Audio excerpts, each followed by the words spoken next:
தளபதி ரசிகர்களுக்கு ஒரு அதிர்ச்சியான அப்டேட். அது என்ன அப்படிங்கறத பத்தி இந்த வீடியோல டீடைலா பார்க்கலாம். ஜனநாயகன் படத்தோட படப்பிடிப்பை தளபதி முடிச்சிட்டாரு. இனிமேல் முழு நேர அரசியல்வாதியா தளபதி களத்துல இறங்க போறாரு அப்படிங்கிற மாதிரி சொல்லப்படுது. இந்த நிலைமையில தளபதியோட ரசிகர்கள் என்ன நினைச்சுக்கிட்டு இருக்காங்க அப்படின்னா, இந்த மாசம் தளபதியோட பிறந்த நாள், அதனால ஜனநாயகன் படத்துல இருந்து மிகப்பெரிய ஒரு அப்டேட் வரப்போகுது அப்படிங்கிற மாதிரி எதிர்பார்ப்போட காத்துக்கிட்டு இருக்காங்க. ஆனா தளபதி என்ன முடிவு பண்ணியிருக்காரு அப்படின்னா, படம் சம்பந்தமா எந்த ஒரு அப்டேட்டையுமே இப்போதைக்கு கொடுக்க வேண்டாம் அப்படிங்கிற மாதிரி சொல்லிட்டாராம். அதுக்குன்னு பிறந்த நாளை முன்னிட்டு கூட அப்டேட் வராதா அப்படின்னு கேட்டீங்கன்னா வரக்கூடிய வாய்ப்பு இல்ல அப்படிங்கிற மாதிரி தான் இப்போதைக்கு நியூஸ் கிடைச்சிருக்கு. தளபதியோட பர்த்டேவை முன்னிட்டு ஜனநாயகன் படத்தோட டீசர் வெளியாகும் அப்படிங்கிற மாதிரி ரசிகர்கள் மிகப்பெரிய ஒரு எதிர்பார்ப்போட காத்துக்கிட்டு இருக்காங்க. முக்கியமா இது தளபதியோட கடைசி படம் அப்படிங்கிறதுனால உலகம் முழுவதும் இந்த படத்து மேல பயங்கரமான எதிர்பார்ப்பு இருக்கு. ஆனா இப்போதைக்கு படம் சம்பந்தமா நம்ம அப்டேட் கொடுத்தோம் அப்படின்னா ரசிகர்கள் தொண்டர்கள் அப்படின்னு எல்லாருமே அரசியலை விட்டுட்டு சினிமா பக்கம் திரும்பிடுவாங்க அப்படின்ட்டு தளபதி யோசிக்கிறாரு. அதனால அக்டோபர் நவம்பர் மாசத்துல படத்தோட அப்டேட்டை கொடுக்கலாம். அந்த டைம்ல அரசியலும் பயங்கர பீக்ல இருக்கும்.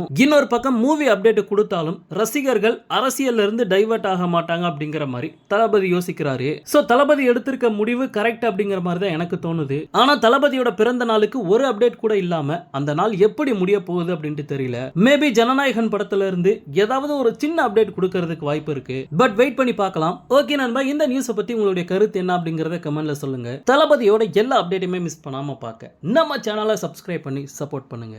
தேங்க்யூ.